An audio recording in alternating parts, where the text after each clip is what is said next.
5 histoires que Sportcom va surveiller cette saison en patinage artistique.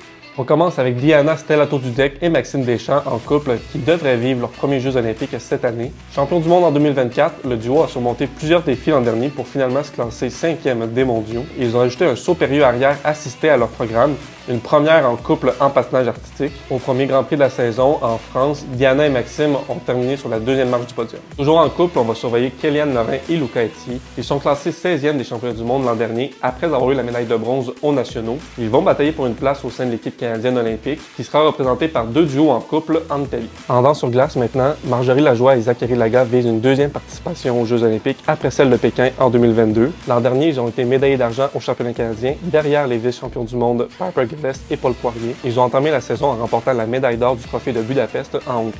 Une autre lutte qu'on va surveiller dans le processus de qualification olympique oppose 2 duos québécois. D'abord, il y a Alicia Fabry et Paul Haillard qui vont tenter de se qualifier après s'être classés 20e des championnats du monde. Mais il y a aussi Marie-Jade Loriot et Romain Legac qui ont remporté 3 médailles en début de saison, puis ont fini 6e au Grand Prix de France. La composition de l'équipe canadienne pour les Jeux olympiques va se confirmer après les championnats canadiens au mois de janvier.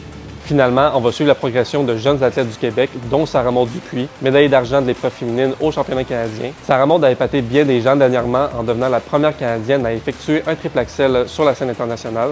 Ce n'est que le début pour l'athlète de 20 ans qui, elle aussi, demeure dans la course pour une place aux Jeux olympiques.